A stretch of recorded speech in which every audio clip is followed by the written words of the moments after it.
할렐루야. 할렐루야. 인사하십시다. 잘 오셨습니다. 최고의 복된 자리에 오셨습니다. 최고의 은혜 자리에 오셨습니다. 오늘 우리 주님 말씀을 우리와 함께 하실 줄로 믿습니다.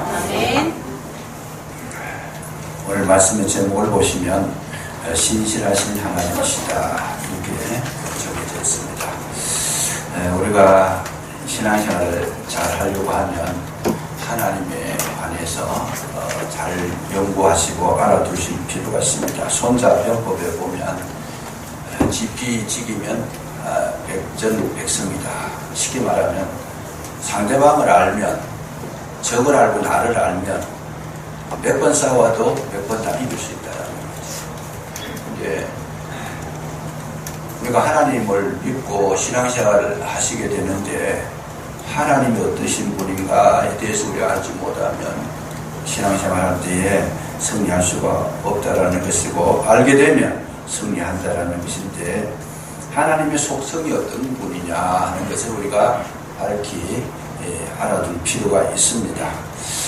하나님은 어떤 분이시냐? 여러 가지 있습니다. 사랑이 있으시고 공의가 있으시고, 하나님은 은혜로우신 분이고 진리가 되시는 분이고 무소부재하신 분이고 전지전능하신 분이고, 하나님의 속성은 굉장히 많이 있습니다. 그 가운데 가장 특징적인 것, 대표적인 것을 말하라 그러면 하나님은 신실하신 분이다. 신실하신 분이라는 것을 어떻게 알 수 있느냐? 하나님은 한번 말씀하신 것이라든지 하나님께서 한번 시작하신 일은 처음에 그 시작하실 때만 하시는 것이 아니고 끝까지 하나님께서 이루시더라는 것이죠. 이게 하나님의 신실성이다. 그리고 하나님은 이 신실성이 있으시니까 우리가 믿을 수가 있다는 거죠. 예를 들면 사람도 마찬가지입니다만은 오늘은 기분 좋았다가 내일은 또 원수같이 여기고 또 매일 마음이 바뀌고 그렇게 사람이 팔색조것처럼 자꾸 이렇게 변화가 일어나면 그 사람을 믿을 수가 없습니다. 오늘 말했는가 하고 내일 말했는가 하고 또 틀려버리고 이러면 신뢰할 수가 없잖아요. 그랬을 때에는 그분과의 관계가 끊어지는 거죠. 그래서 우리는 이 세상살이 할 때 제일 중요하게 여겨야 될 것이 뭐냐? 신실함을 회복해야 된다. 어제 그 사람이면 오늘도 그 사람이어야 돼요. 근데 어제는 굉장히 좋은 사람이었는데 오늘 보니까 아주 그냥 정말 참 대하기가 어려운 사람이다. 그렇더라면 그분은 나와의 일생 동안 같이 할 수가 없는 것이죠. 그래서 우리에게 있어서 가장 중요한 것은 뭐냐? 일관성과 원칙이 있는 삶이 있어야 된다는 거죠. 그게 하나님의 속성입니다. 우리가 예수 잘 믿으려고 그러면 뭐 해야 돼요? 예수님의 속성을 닮아가면 된다는 거죠. 절대로 변해서는 안 되는 원칙들, 이런 원칙들을 우리가 정해놓고 살아가시게 될 때 결국은 신앙생활 할 때 굉장히 아름다운 열매를 맺을 수가 있더라.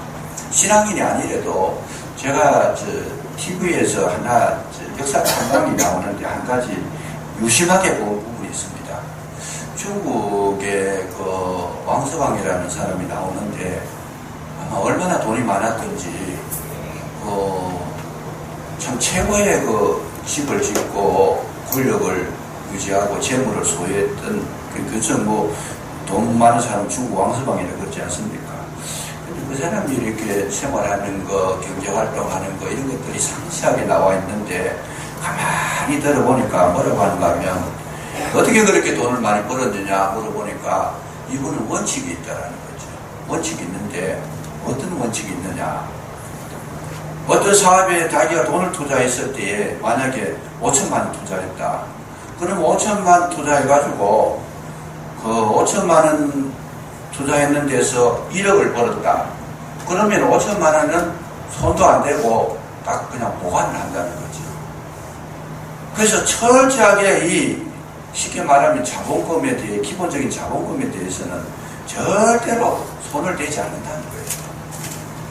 사업을 하다가 실패를 해가지고 돈을 손해볼 지경이 됐을 때에도 5천만 원까지만 기본 고기까지만 손해보고 더 이상 손해보면 사업을 접어버린다는 거죠. 안 한다는 거예요. 그냥. 그래서 기본적인 거 내가 정해놓았던 그 원칙에 대해서는 철저하게 지킨다는 겁니다. 그래서 그 돈을 가만히 놔두고 계속 이제 그 돈을 통해 가지고 벌어들인 돈 그거 가지고 또 사업을 하고 거기서 남는 거 가지고 또 사업을 하고 이렇게 하다 보니까 번창하게 돼서 최고의 가부가 됐다. 시골에 농사 짓는 분들에게 대해서도 격언이 있습니다. 어떤 격언인가 하면 아무리 배가 고파서 굶어 죽을 지경이 돼도 뭐가 없어요? 종자씨는 안 먹는다는 거죠. 지금 종자씨로 뭐 이렇게 씨앗을 놔두잖아요. 믿음의 봄에 씨앗을 심어야 또 이제 곡식을 거둘 수가 있으니까. 옛날 사람들은 진짜 이 먹을 것이 없어가지고 그야말로 뭐 풀도 이 채소가 없어가지고 산에 송구도 꺾어 먹고 뭐 들에 있는 뭐 풀들 뭐 꽃들 이런 거 뽑아가 먹고 그냥 제가 어려울 때 그 시절에 살았는데 우리 친구 여동생은 맨날 보면 모래를 바람에 날려가지고 부드러운 모래가 손에 떨어지면 그걸 먹었어요. 배가 고프니까. 제가 그걸 아직도 기억하고 있어요. 그런 시절이 있었습니다. 그렇게 배가 많이 고픈데도 불구하고 뭐를 안 건드리느냐. 종자씨는 절대로 건드리잖아요. 딱 보관을 해놨다가 그때 옛날 사람들이 참 저도 그렇습니다만 이 쌀이 없고 이러니까 경상도 사투리로 죽식이라 그래요. 죽식이는 뭔가 하면 쌀을 한 10개 들어가면 거기에 고구마 들어가고 감자 들어가고 콩나물 들어가고 뭐 뭔가 그 다 집어있는데 쌀은 이래 보면 간혹하게 볼뚱말뚱해가지고 그거 가지고 끼니를 때워서 넘어가는 거죠. 그렇게 배가 고픈 시절에도 뭐는 안 건드려요? 종자씨는 안 건드리는 거예요. 이게 원칙이에요. 절대 이건 먹으면 안 된다. 왜? 그건 먹어 채워버리면 그 같은 날 이듬해에 봄에 대가 밭에 뿌리 씨앗이 없으면 아무리 밭이 많아도 소용없는 거죠. 논이 있어도 우리 씨앗이 없는데 그 논이 무슨 소용이 있겠어요. 그래서 이런 원칙이 굉장히 중요하다. 그래서 저 사람들이 살아가는데 거의 중국 사람들이 최고 귀하게 여기는 것이 뭐냐? 이런 원칙론에 강하다. 그래서 세계에서 상술이 제일 뛰어난 자가 유대인이고 그 다음에 중국 사람들이라는 거죠. 그리고 저들의 원칙이 뭐냐 하면 사람을 자산으로 한다는 거예요. 사람을 자산으로 한다. 쉽게 말하면 저 사람이 믿을 수 있는 사람이냐 없는 사람이냐 그 사람을 보고 믿을 수 있는 사람하고 같이 일을 한다는 거죠. 그래서 믿을 수 있는 사람이 되려고 하면 중국 사람 속성이 그래요. 저 사람들은 한번 믿음을 심어주기가 굉장히 어렵습니다. 굉장히 어려운데 한번 믿었다 그러면 모든 거 다 그냥 다 제공하는 그런 스타일들인데 사람을 자산으로 여긴다는 거죠.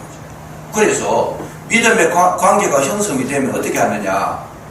돈 10원도 안 주면서 전화해가지고 지금 물건이 필요하니까 1억 원씩 물건을 보내라. 그런데 물건을 보내라.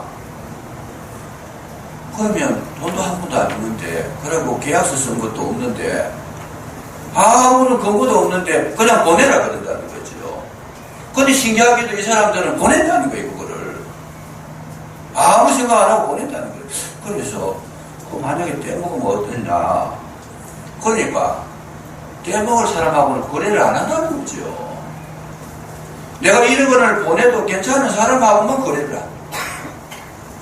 그래서 저들이 제일 중시하는 것이 뭐냐. 돈이 아니더라는 거예요. 제가 볼 때는 세계에서 제2의 상권을 유지하고 있는 이 중국인들의 정말 오리지널한 중국인들의 그 상술이 뭐냐. 저들은 돈을 많이 벌었지만 돈이 목적이 아니었어요. 뭐가 목적이 있느냐. 신뢰심, 의리, 믿음 이런 것이 더 목적이 있더라는 거죠. 그래서 가만히 제가 그걸 듣다 보니까 우리 교회, 우리의 이 신앙인의 원리하고 거의 비슷한 거예요. 저 사람들이 어떻게 그걸 배웠을까 싶어요. 하나님께서도 저와 여러분에게 일을 시키시고 저와 여러분을 사용하시고 저와 여러분에게 막 복을 내려주실 때 뭘 근거로 하느냐. 여러분 우리 믿음 보시고 하나님께서 나를 믿으시고 모든 허락하시는 줄로 믿으시기 바랍니다.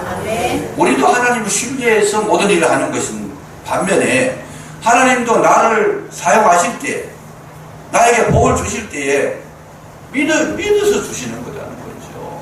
말을 예를 들어 가지고 하나님께서 나를 보시고 나한테는 내가 돈을 한 10억쯤 맡겨놔도 괜찮을 것 같아. 하나님께서 그리 인정이 되면 10억을 맡긴다는 거야. 못 믿으면 안 주시는데 그럼 너 괜찮다 맡긴다. 왜? 너 맡겨놔도 그 돈 허투루 안 쓸 것 같으니까 그럼 내가 줄 테니까 사용해봐라. 사용하는 건 너의 자유지만은 나는 너를 믿으니까. 그래서 우리가 신앙생활 할 때 마찬가지입니다. 여러분 하나님을 신뢰하면 신뢰한 만큼 승리하게 될 줄로 믿으시기 바랍니다. 하나님과 우리의 관계는 아무런 다른 이유가 없습니다. 오직 믿음의 관계, 신뢰의 관계라는 거죠. 이 신뢰의 관계다. 정말 중요합니다. 중국 사람들이 제일 중시하는데 그 신뢰, 믿음, 의리 이런 거 굉장히 소중해요. 돈이 아니더라는 거. 제가 그걸 보고 눈이 번쩍 뜨니 나 저 사람들 돈만 밝히는 사람인 줄 알았는데 그게 아니더라는 거예요. 그래서 중국에를 제가 자주 갔습니다만 가보면 모든 가게든지 어떤 뭐 기업체든지 입구에 딱 들어가면 뭐가 있는가 하면 관우 동상이 있습니다. 관우상을 이렇게 만들어 놓고 그 앞에다가 향을 피워 놓고 촛불을 켜놔 놓고 어느 집에든지 가게 입구에 다 그렇게 해놨어요. 그래서 제가 중국에 제일 유명한 사람은 모태동인데 아니 모태동을 안 해놓고 왜 저 관우보다 유명한 사람도 있고 진시황도 있고 뭐 유방도 있고 뭐 이런 많이 있는데 어떻게 관우 장군을 그렇게 지침하다 그렇게 해놨느냐 이렇게 물어보니까 관우라는 사람은 의리가 있다라는 거예요. 신임할 수 있는 사람이라는 거예요. 최고로 믿을 수 있는 사람이다. 저 사람은 적군에 잡혀가서도 절대로 자기 주인을 배반하지 않는다는 거예요. 자기 목숨이 떨어지면 떨어졌지 절대로 배반하지 않는데 우리가 저 관우 장군을 최고로 좋아하는 이유가 뭐냐? 우리도 그리 의리 있는 사람이 돼가지고 이 땅에 살아갈 때에 많은 사람과 함께 살기를 원한다. 이 중요한 것, 최고 중요하다는 거예요. 그냥. 그래서 가게 앞에 이 관우상을 놓고 의리가 뭐 중요하냐? 돈보다도 저들의 속성을 들여다보니까 의리가 더 중요하다는 거예요. 이 신임, 신뢰심 이런 것이 훨씬 소중하다. 그래서 제가 중국을 그만큼 다니면서도 요즘 와가지고 제가 새롭게 발견하는 것이 들어있습니다. 나는 중국 사람들 도피에 모르는 줄 알았어요. 근데 그게 아니더라고요. 야, 이거였다. 우리나라도 보면 5공화국 때 보면 장세동이라는 사람이 있었어요. 이 사람은 전두환 대통령은 그 당시 대통령인데 전 대통령이죠. 대통령으로 있을 때 최고의 하여튼 기여를 한 사람이잖아요. 어떤 일이 있어도 전두환 씨에 대해 가지고 불리한 적은 안 한다는 거예요. 감옥에 그분이 그것 때문에 2-3번 들어가잖아요. 아무리 자기가 죽을 지경이 돼도 내가 감옥 한 번 더 들어가는 일이 있어도 전두환 씨에 대해서는 불평을 안 했다는 거죠. 좋은 이야기만 해주고 어려운 이야기는 입 밖에 내질 않았다. 그거 실토를 안 하니까 두드러 맞고 나왔다가 다시 또 들어가고 그럼 끝까지 이 장세동 씨가 나는 주인을 위해서는 거짓말을 합니다. 또 내가 말할 수 없습니다. 끝까지 의리를 지켰다는 거죠. 물론 뭐 좋지 못한 일들도 있습니다. 그 중간에 보면 그렇지만 하나 높이 사야 될 부분이 뭐냐? 이분은 신실하다. 한 번 맡겨놓으면 끝까지 그냥 자기가 죽을 지경이 돼도 변개하지 않는다. 그런데 똑같은 그 비서실장으로 있었던 6공화국 때 노태우 대통령 때 이현우 씨를 보세요. 이현우 씨. 이현우 씨는 다 이야기해버리잖아요. 노 대통령이 이렇게 거짓말했고 이렇게 속였고 이렇게 감췄다. 다 이야기해버려요. 같이 비서실장인데 장세동 씨도 비서실장이고 이것도 비서실장이고 그거 듣기는 제가 죄송한 이야기지만은 이제 역사가 흘러가고 난 뒤니까 제가 말씀드릴 수 있는데 다 이야기해버리는 거예요. 그래서 오늘날 우리가 살아갈 때 가장 중요한 것은 뭐냐? 여러분 물질보다 중요한 것이 우리인 줄로 믿으시기 바랍니다. 이 땅에 제일 소중한 것이 뭐냐? 믿음이라는 거예요. 신뢰해 주는 거라는 거예요. 하나님을 믿을 때에 정말 하나님을 인정해 주시고 하나님께서 뭐라고 하시든지 나는 하나님 편에서 하나님을 위해서 살고 하나님을 위해서 죽겠습니다. 그러한 자를 하나님께서 가장 기뻐하시고 그런 자를 통해서 하나님은 이 땅에 하나님의 일을 이루어 나가시더라. 하나님의 나라를 이룰 때 하나님 나라 이 땅에 이루실 때 누구를 사용하시느냐? 그런 자를 사용하신다. 그래서 예수님이 항상 질문하시는 건 뭐예요? 너 믿느냐? 너 나를 믿느냐? 가장 중요한 부분이거든요. 그래서 왜 그렇게 물어보시느냐? 여러분 이 땅에 원칙과 일관성이 없으면 무너져 버립니다. 한 국가가 바르게 살라 그러면 원칙이 있는 나라가 돼야 되고 일관성이 있는 나라가 돼야 돼요. 여러분 대통령 나와가지고 뭐 공약은 많이 하는데 그 대통령 선거하기 전에는 뭐 온갖 공약 다 해놓고 되고 나면 막 다 잊어버리고 일관성이 없는 그런 분들이 지도자가 되면 나라가 안 된다는 거죠. 한 번 이야기했는 거는 막 끝까지 지킨다는 거, 자기가. 한 번 자기가 원칙을 정했으면, 약속했으면 끝까지 지켜낸다. 우리나라 말에 그런 말이 있잖아요. 유전 무죄고 무전 유죄다. 법이라는 것이 있어봐야 소용없어. 왜 소용없어? 돈 많으면, 돈 있는 사람이 돈 갖다 주면 이 법이 바뀌어요, 그냥. 어제는 맞다 그러다가 돈 갖다 주니까 틀렸다 그러고. 그런 나라에서 정말 정의가 있고 생명이 있고 거기에 국민들의 안전이 있는가 평화가 있는가 없다라는 거죠. 그래서 하나님은 우리를 살리는 방법 중에 하나가 뭐냐? 원칙이 있고 일관성이 있게 하나님은 모든 것을 그렇게 행하고 계시더라는 거죠. 하나님께서 어제 다르고 오늘 다르면 우리가 믿을 수가 없어요. 그래서 예수님을 뭐라 그래요? 어제나 오늘이나 영원토록 동일하시리라.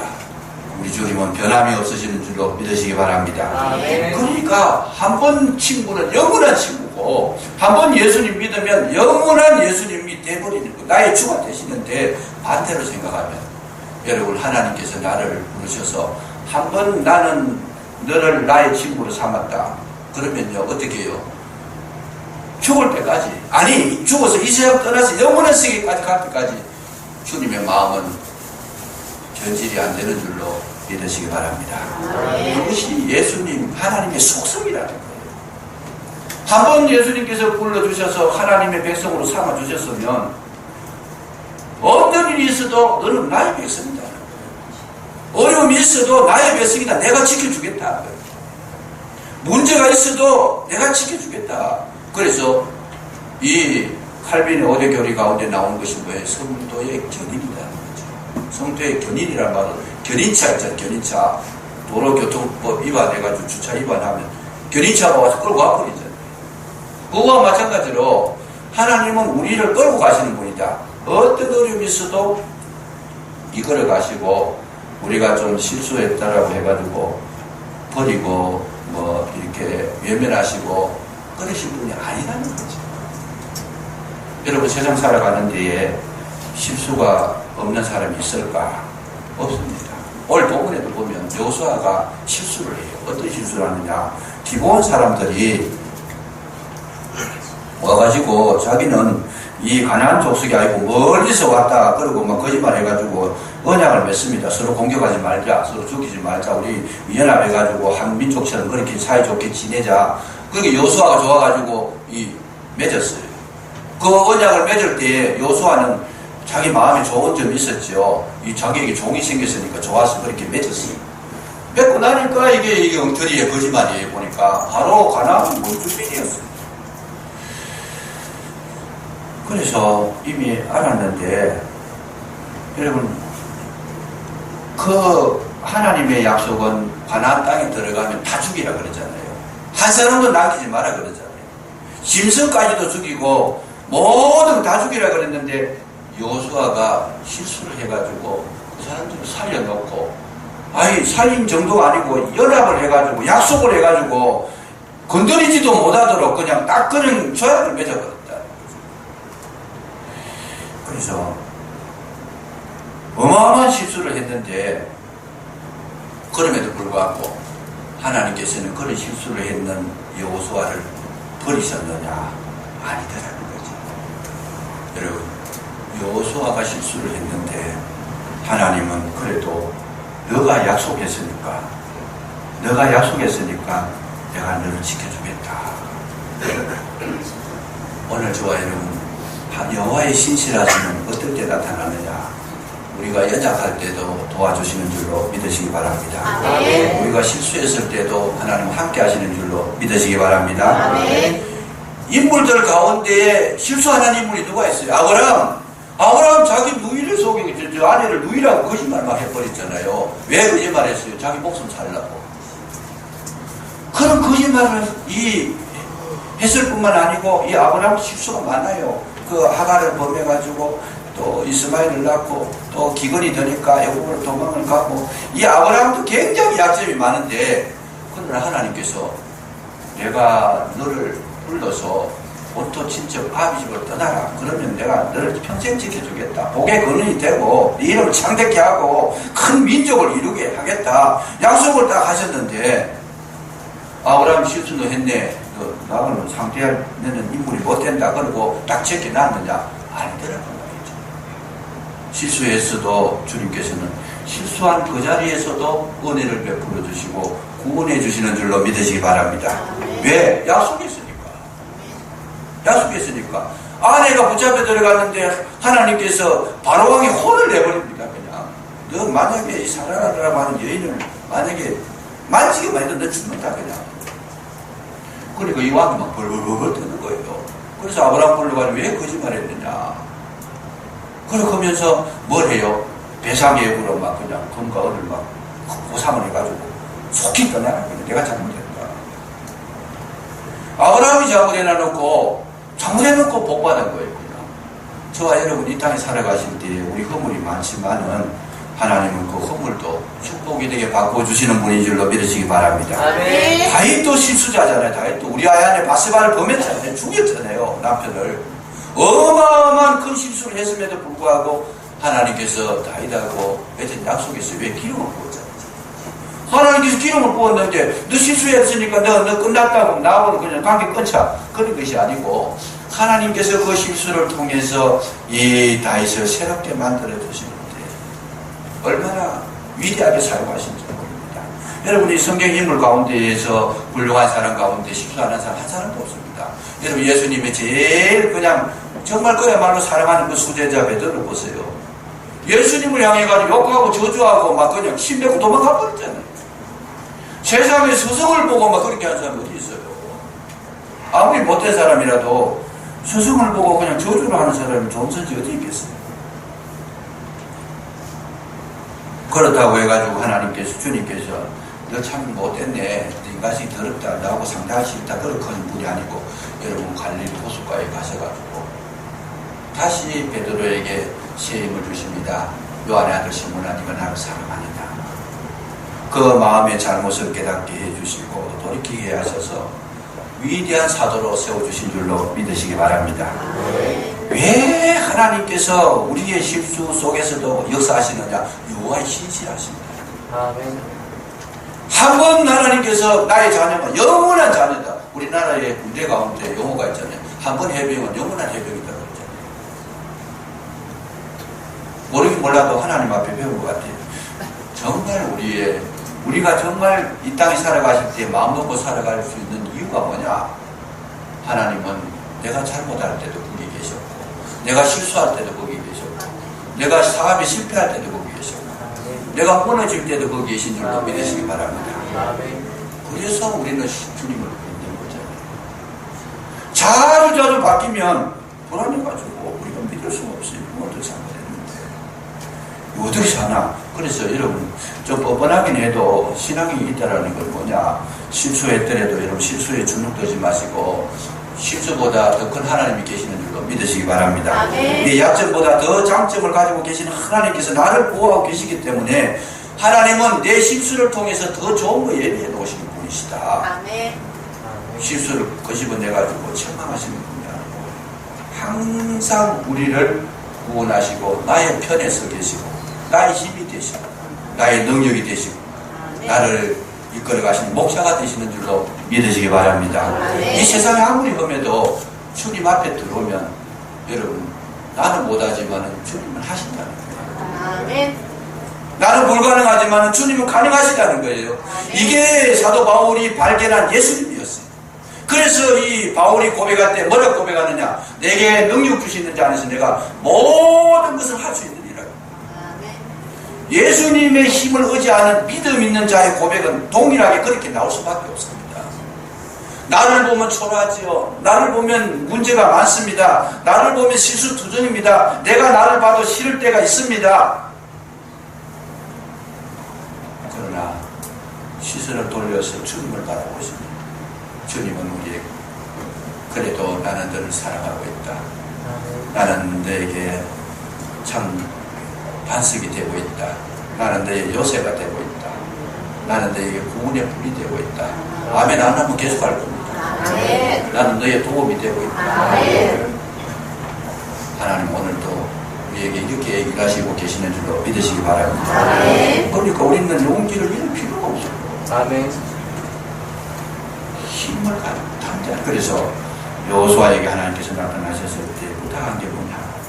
너는 약하지 않다는 거죠. 약하지 않다. 두려워하지 마라. 놀라지 마라. 어떻게? 내가 있지 않느냐.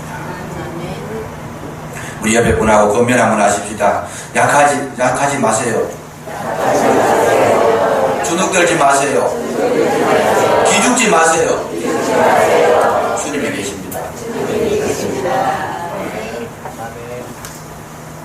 이게 복음이에요. 성령입니다.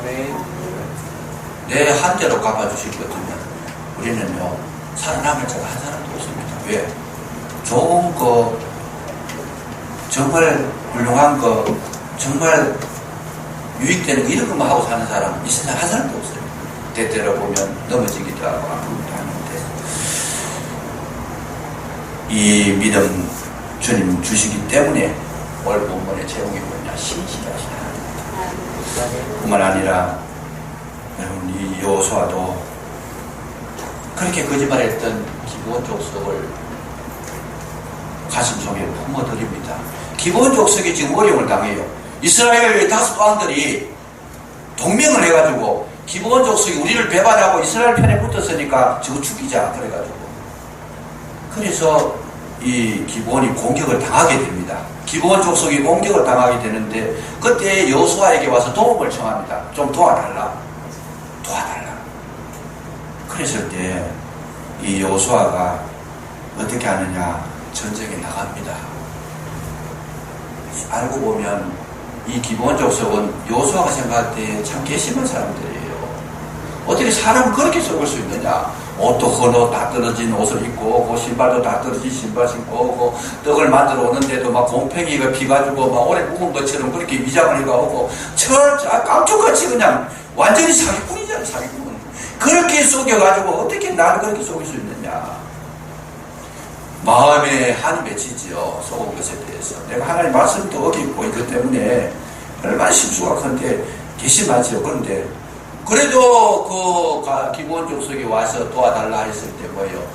이 여호수아가 마다하지 않고 전쟁으로 나가더라는 거죠. 전쟁으로 나가더라. 여러분 우리가 살아가다가 나에게 아픔을 던져주는 분이 있어도 우리 그 사람을 마음에 두지 말고 사랑으로 품으시면 하나님 기뻐하실 줄로 믿으시기 바랍니다. 아멘. 속아서 한 결혼. 여러분 어떤 분이 그래요. 내가 당신 만난 게 일생일대의 실수다 그래요. 평생 당신 만난 것 때문에 내가 이렇게 고생하고 사는데 마음에 한을 풀지를 못해요. 그냥 당신 만난 게 일생일대의 실수다. 내가 잘 나갔었는데 쳤는데는 그래도 여러분 가슴에 한이 있더라도 그 한이 아니라 정말 주님의 사랑으로 품어주시고 정말 그거 받아들이고 가슴속에 한으로 새기는 것이 아니고 그래도 은혜로 새겨 놓으면 하나님의 역사가 일어나게 되는 줄로 믿으시기 바랍니다. 여러분, 남편이 예수 안 믿는 남편이 얼마나 애를 먹여요. 그냥 야속에나 놓고 자주 바꾸고 그냥 정말 말도 안 되는 그런 일들을 해가면서 여전히 또 그냥 남편 행세하려고 그러고 얼마나 괴로워요. 그렇지만은 그 남편이 아무리 행동이 좀 믿을 수 없는 행동을 하더라도 우리가 대할 때는 뭐가 돼야 돼요? 남편을 남편으로 대해주고 사랑으로 대해주면 거기에 뭐가 일어나느냐? 기적이 일어나더라고요. 기적이 일어나더라고요. 지금 그거 이야기하고 있어요. 지금 이 여호수아가 전쟁을 하는데 뭐라고 이야기하는가 하면 태양이 떠 있는데 태양은 멈추라 그래요. 달아! 너도 그리 알지어다. 근데 그렇게 됐어요. 그렇게 된 거에 대해서 많은 사람이 이야기를 합니다. 진짜 그러냐? 가짜냐? 여러분, 그런 이야기 따지는 분이 있는데 그게 중요한 게 아니고 이 기적은 하나님께서 마음을 표현한 겁니다. 어떤 마음이다? 정말 하나님께서 하나님의 사랑으로 품어주는 그곳에 태양도 멈추게 될 줄로 믿으시기 바랍니다. 아멘. 달도 멈추어서게 될 줄로 믿으시기 바랍니다. 아멘. 그거 이야기하는 거예요. 지금 여호수아가 원수를 가슴에 품고 기본 속인 그 자들, 악한 자들을 마음의 원수로 생각하지 아니하고 정말 그들을 위해서 자기가 희생하고 헌신할 때 하나님은 뭘로 도우시느냐? 우박이 떨어져 가지고 적군을 쳤다는 거예요. 여기 성경 보니까 우박을 사용하시고 막 그 여호수아가 했는 이야기, 태양을 멈추려 그러니까 못 쳤다는 거예요. 그건 뭐냐? 하나님은 그런 자에게 기적을 베풀어 주신다. 오늘 날 원수를 원수로 갚는 데는요 역사가 나타나지 않습니다. 원수를 내 가슴에 품고 내가 참 은혜로 다시금 뱉어내면 그 원수 때문에 내가 축복이 되는 줄로 믿으시기 바랍니다. 아멘. 하나님께서 우리가 살아갈 때에 자꾸 어려운 사람을 만나게 해주셔요. 말도 안 되는 거 오해되고 막 어려운 사람 많이 만나게 해주세요. 그럴 때마다 우리는 참, 저도 그렇습니다만 당황이 됩니다. 왜 하나님 이런 일을 자꾸 곁에 하십니까? 왜 말도 안 되는 이야기가 자꾸 이렇게 일어납니까? 살아올 때 그런 일들이 참 많이 겪었어요. 그때는 과거에 제가 잘 못 깨달은 거, 요즘 깨달은 것이 있는데 그게 뭐냐면 하나님께서 아픔을 많이 주실 때 뭐냐? 나를 키우기 위함인 줄 깨달았습니다. 하나님께서 나를 키우시고 여러분, 문제 있는 사람 많이 만나게 되면 하나님께서 나를 키우시려고 던져주신 줄로 믿으시기 바랍니다. 아멘. 그 사람을 나에게 왜 보냈느냐? 나를 키우려고. 아멘. 좋은 사람 좋아하는 거 그거 가지고 안 된다는 거예요. 잘해주는 사람에게만 잘해주는 거 그거 가지고 안 된다는 거예요. 그래서 요즘 이제 깨달았는 것이 제가 참 이 성경을 공부하다가 사람이 자꾸 돼갑니다. 저들 가는데 야,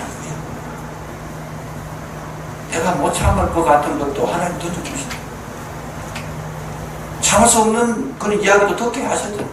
그럴 때 저는 같으면 막 불이 나는 거예요. 불이 나면 막 지금 거짓말하고 나는 거 막 그냥 확. 그런데 지금은 하나님 앞에 감사할 수 있어요. 이게 이제 조금 성장했어요. 이게 뭐냐? 내를 하나님 키우시고. 클 때는 아파야 크잖아요. 사실 아파요. 이 그릇을 키울 때도 때려야 크지. 그냥 가만하면 안 크잖아요. 키우시고. 한번 따라하십니다. 하나님께서 나에게 아픔을 주시는 것, 나를 키우기 위함이다. 나를 성장시키기 위함이다. 나를 성숙되게 하기 위함이다. 믿으시면 아멘. 승리하시기를 주의 이름으로 축복합니다. 기도하겠습니다. 아버지 하나님 감사합니다. 오늘도 우리를 보셔서 예배 자리에 앉게 해주셔서 진심으로 감사합니다. 이 시간을 통해서 하나님의 신실하심을 다시 한번 확인하게 하시고 어떤 일을 만나든지 약하지 아니하고 강하고 담대한 자가 되게 하시고 어떤 문제를 만나든지 그 문제에 억눌리는 자가 아니라 문제를 밟고 일어서는 자가 되게 해주시고 큰 그릇이 되게 하셔서 아버지 하나님 나라 이루는지 족하게 쓰임받는 우리 교회가 되고 한 사람 한 사람 주의 종들이 되게 해 주옵소서. 예수님 이름으로 감사기도 드리옵나이다. 아멘.